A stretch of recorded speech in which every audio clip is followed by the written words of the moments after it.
बिस्मिल्लाहिर्रहमानिर्रहीम। अस्सलाम वालेकुम dear student, I am Numan Falik from AK physics academy. तो बच्चों, आज का जो हमारा टॉपिक है वो टॉप के बारे में। ठीक है, बच्चों को समझ नहीं आता, बच्चों हमने इसको स्टेप बाय स्टेप समझना है। ठीक है, सबसे पहले हम इसका इंट्रो करेंगे।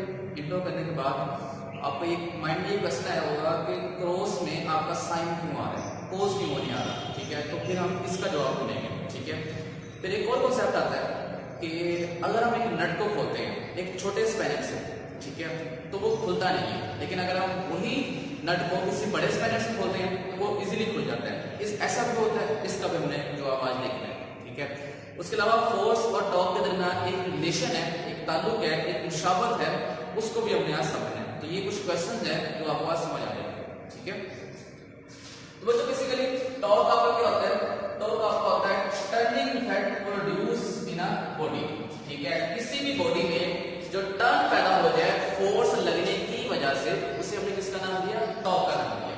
ठीक है, एग्जांपल के तौर पे आप समझें कि आप जब डोर को ओपन करते हैं, डोर को ओपन करना बेसिकली क्या पता करना है? आपका टॉर्क पैदा करना है। जब आप शॉप करते हैं अपनी पेंसिल को, अपनी लेड पेंसिल को, तो बच्चों को शॉप के लिए आप फोर्स लगाते हैं। फोर्स लगाने से वो बॉडी टर्न करता है। तो जब वो बॉडी टर्न करता है मतलब आप क्या पैदा करते हैं? टॉर्क पैदा करते हैं। ठीक है, बच्चों टॉर्क के कई नाम है, जिसको हम मूवमेंट भी कहते हैं, मूवमेंट भी कहते हैं, और मूवमेंट ऑफ फोर्स भी हम इसे नाम देते हैं। ठीक है, टॉर्क, मूवमेंट या मूवमेंट ऑफ फोर्स सारे सारे नाम टॉर्क के।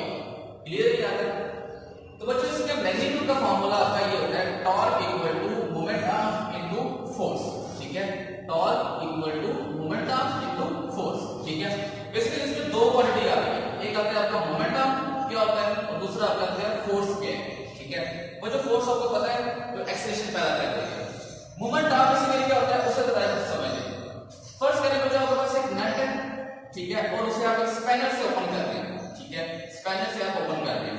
ओपन करने के लिए आप फोर्स अप्लाई करते हैं कुछ इस पॉइंट के ऊपर, इसके एंड पॉइंट के ऊपर।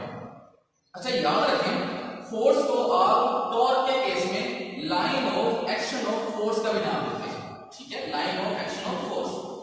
बच्चों जिस पॉइंट के गिर्द नट रोटेट करेगा उस पॉइंट को हम नाम देते हैं एक्सिस ऑफ रोटेशन का। ठीक है, जिस पॉइंट के गिर्द बॉडी रोटेट कर रहा है उसे हम नाम देते हैं एक्सिस ऑफ रोटेशन का। सो फोर्स कहां पे लग रही है? जिस पॉइंट पे लग रही है, और जिस पॉइंट पे बॉडी रोटेट कर रहा है, इनके दरमियान जो डिस्टेंस है उसे हमने किसका नाम दिया? मोमेंट आर्म का नाम दिया। ठीक है, the perpendicular distance between the line of action of force and axis of rotation is called the moment arm. सही है? बच्चों इसका यूनिट मीटर में आता है। उसके बाद यूनिट से क्या जाएगा? Newton metre. और करें फोर्स का यूनिट हो गया न्यूटन, लेंथ का यूनिट होगा मेरे पास मीटर। और बच्चों ये एक वेक्टर क्वांटिटी है, टॉर्क का आपका एक वेक्टर क्वांटिटी है। ये था आपका इंट्रो। ठीक है, ये आपका इंट्रो जिसे आपने अपने माइंड में बिठा के रखा। ठीक है, अब इसकी कुछ आती है कंडीशंस। ठीक है, स्टेप बाय स्टेप। पहला स्टेप हो गया आपने इंट्रो को अपने माइंड में बिठा लिया। ठीक है, अब आपकी आती है इसकी कुछ कंडीशंस। ठीक है, बच्चों कंडीशंस से पहले आप समझें कि यहाँ पे साइन क्यों आ रहा है। ठीक है, साइन क्यों आ रहा है? Why sin appear in a cross product? ये सेकंड आपकी आ गया, पॉइंट आपका आ गया। इंट्रो के बाद ये साइन क्यों आ रहा है? तो बच्चों अपने माइंड में फर्स्ट करें कि एक बॉडी, मैंने एक बॉडी फर्स्ट किया हुआ है। बॉडी के अंदर एक पॉइंट है O पॉइंट, जिसके गिर्द बॉडी के अंदर रोटेट कर रहा है, यानी कि ये O पॉइंट आपका एक्सिस ऑफ रोटेशन है। हम P पॉइंट के ऊपर फोर्स अप्लाई करते हैं कुछ इस डायरेक्शन में। ठीक है, और डायरेक्शन में फोर्स अप्लाई करने के बाद बॉडी रोटेट करता है एंटी क्लॉकवाइज डायरेक्शन में। ठीक है, एंटी क्लॉकवाइज डायरेक्शन में ये क्या करता है? रोटेट करता है। बच्चों अब हम क्या करते हैं? हम फोर्स के कंपोनेंट्स ड्रॉ करते हैं। ठीक है, मैंने पोजीशन वेक्टर की लाइन को थोड़ा सा आगे बढ़ा दिया, तो फोर्स के मैंने कंपोनेंट्स ड्रॉ किए। एक आपका हो गया F sin ऑफ एंगल, और एक आपका हो गया F cos ऑफ एंगल, और ये आपका हो गया एंगल थीटा। क्लियर है यार? बच्चों जरा गौर करें, दो कंपोनेंट्स हैं, एक है cos वाला, एक है आपका sin वाला। बच्चों जिस तरफ आपकी रोटेशन है उस तरफ आपका sin वाला कंपोनेंट आ रहा है, cos वाला कंपोनेंट इसके अलावा नहीं है। तो हम इसको इस तरह लिखेंगे, torque equal to r position vector. ठीक है, और फोर्स का कौन सा कंपोनेंट है? रोटेशन के अलावा sin वाला कंपोनेंट है, फोर्स का sin वाला कंपोनेंट। ठीक है, तो ये आपका टॉर्क का बना गया Rf sin ऑफ एंगल। ठीक है, तो यहां पर क्या आ गया? sin आ गया। अब यही एग्जांपल आप एक और कॉन्सेप्ट बॉडी, अगेन कोई body, point O axis of rotation, point P जिस पे आपकी क्या अप्लाई हो रही है, फोर्स अप्लाई हो रही है। पहले आपने कंपोनेंट्स में डिवाइड किया फोर्स को, अब आप करेंगे पोजीशन वेक्टर को, ठीक है। तो पोजीशन वेक्टर कंपोनेंट्स में डिवाइड करने के लिए आप फोर्स का एक पैरेलल वेक्टर ड्रा करते हैं, ठीक है। उसी डायरेक्शन में आपने पढ़ा हुआ है इक्वल वेक्टर्स में कि पैरेलल वेक्टर्स आपस में क्या होते हैं, इक्वल होते हैं, ठीक है। अगर उनका मैग्नीट्यूड सेम हो तो ये दोनों के दोनों पैरेलल है, ये दोनों आपस में इक्वल है। तो जो आप कंपोनेंट्स ड्रा करते हैं पोजीशन वेक्टर, ठीक है। अगेन बॉडी आपका रोटेट कर रहा है एंटी क्लॉकवाइज डायरेक्शन में, ठीक है। तो बच्चों आपने कंपोनेंट्स ड्रा किए, ये आपका आ गया f sin ऑफ एंगल, ठीक है, और ये आपका आ गया f cos ऑफ एंगल, ले रहे याद है, ठीक है। अच्छा बच्चों जरा गौर करें, f sin ऑफ एंगल किस तरफ है, आपकी रोटेशन की तरफ है, बल्कि ये ध्यान रखें कि f cos वाला जो कंपोनेंट है वो कहां से पास कर रहा है, O पॉइंट से पास कर रहा है, यानी कि आपका एक्सिस ऑफ रोटेशन से पास कर रहा है। अगर f cos वाला कंपोनेंट एक्सिस ऑफ रोटेशन से पास कर रहा है तो मतलब यहां पे आपका जो मोमेंट आर्म है वो क्या होगा, जीरो होगा। और अगर मोमेंट आर्म जीरो होगा तो टॉप भी किसके बराबर होगा, जीरो के बराबर होगा, ठीक है।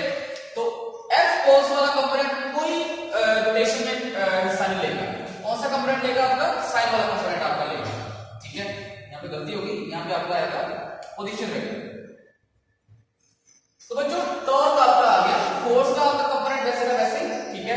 आर का पोजीशन वेक्टर का कौन सा कंपोनेंट आएगा, साइन वाला कंपोनेंट आएगा, कोस वाला कंपोनेंट आपका नहीं आएगा, ठीक है। तो इसी तरह टॉर्क प्राप्त हो गया R F sine of angle, ठीक है। तो इन दोनों कंडीशन में आपका जवाब क्या आ रहा है, सेम आ रहा है।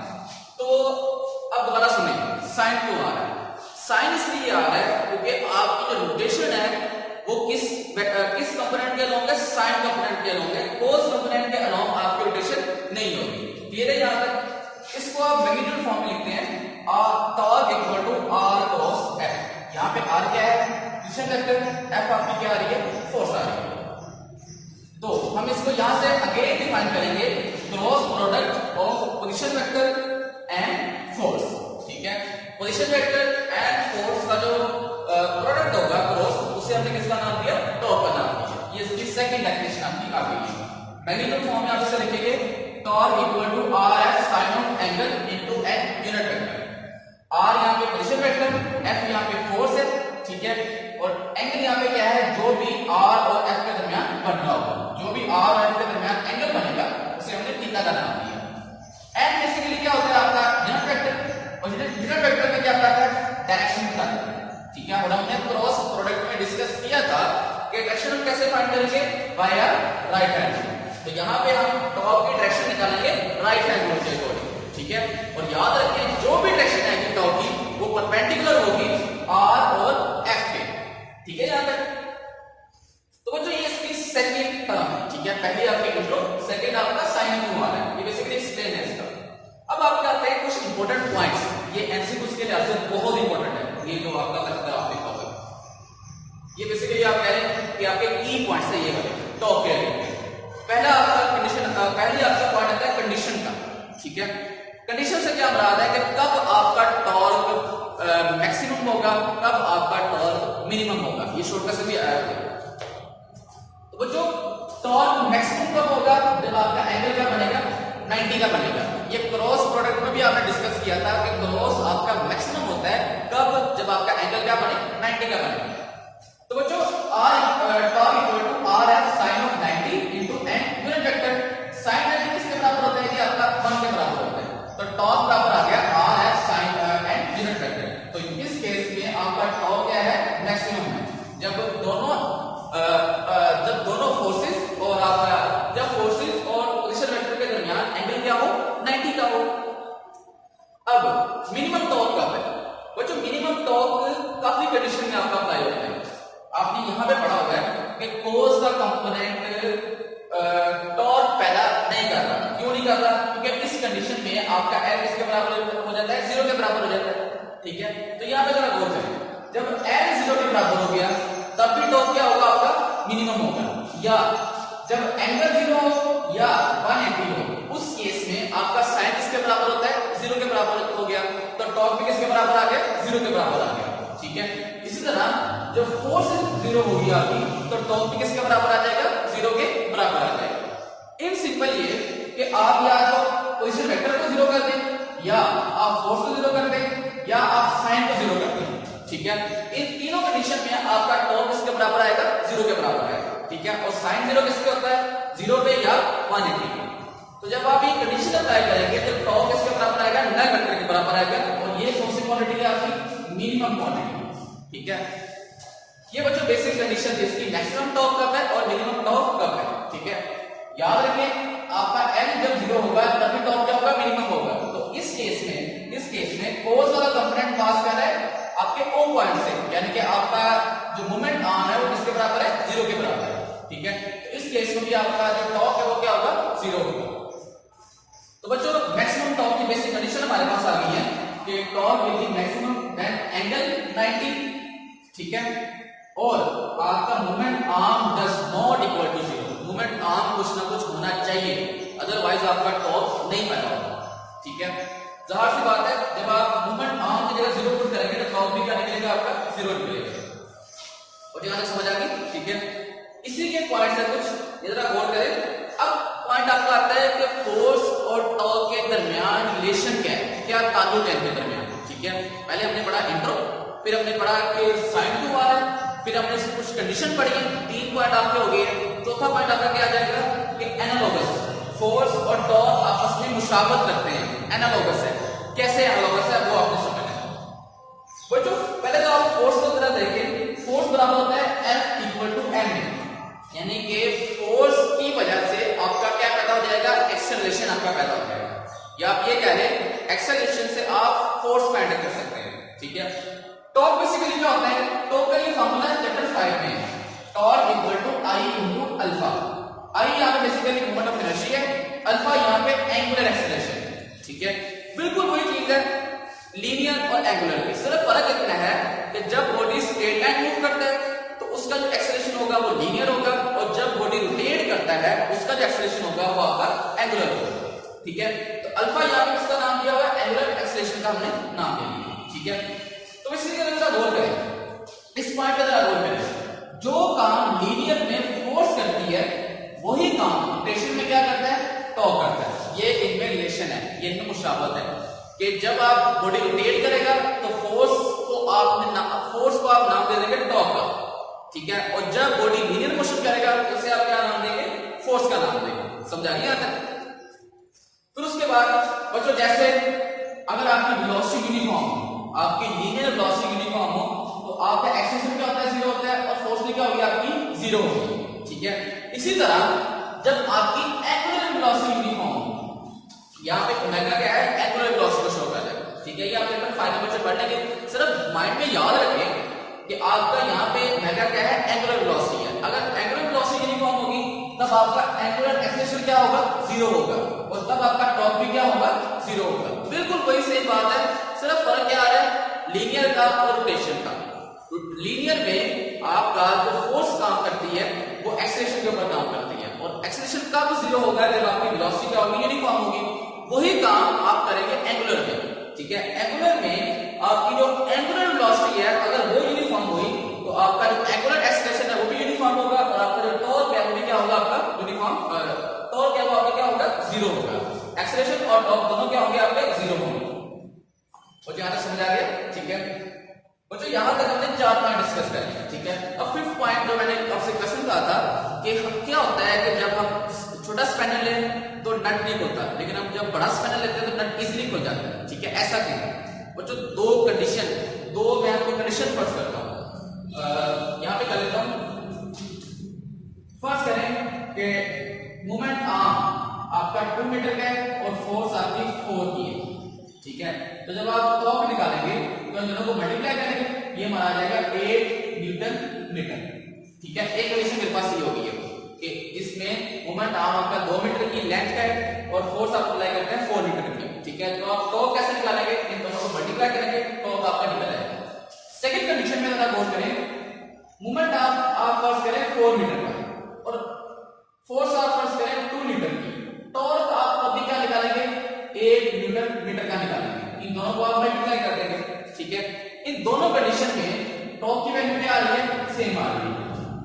कि नट खोलने के लिए जो टॉर्क चाहिए वो क्या चाहिए, सेम चाहिए। लेकिन फर्क क्या आ रहा है, फर्क आपका आ रहा है कि पहले छोटा स्पैनर था जिसकी लेंथ 2 मीटर थी, अब क्या आ गया आपका बड़ा स्पैनर आ गया जिसकी लेंथ क्या है 4 मीटर है। पहले ज्यादा फोर्स अप्लाई कर रहे थे आप, पहले आप ज्यादा जोर लगा रहे हो, ठीक है। अब आपकी फोर्स की वैल्यू क्या हो गई है, कम हो गई। तो जरा गौर करें, दोनों कंडीशन में टॉर्क से पैदा हो रहा है, एक के स्पैनर छोटा है लेकिन फोर्स की वैल्यू क्या आ रही है, ज्यादा आ रही है, आप उसको ज्यादा जोर से खोलने की कोशिश करेंगे। सेकंड कंडीशन में आपने स्पैनर बढ़ा ले लिया, आपकी जो फोर्स की वैल्यू है वो क्या हो गई है, कम हो गई है, यानी कि आप ज्यादा फोर्स लगाएंगे वो इजीली आपका नट जो है वो खुल जाएगा। उम्मीद आपको समझ आई होगी। लास्ट पॉइंट आप याद रखें कि आपका जो टॉर्क है वो दो एक एंटी क्लॉकवाइज रोटेशन होती है, एक आपकी क्लॉकवाइज रोटेशन में आता है, ठीक है।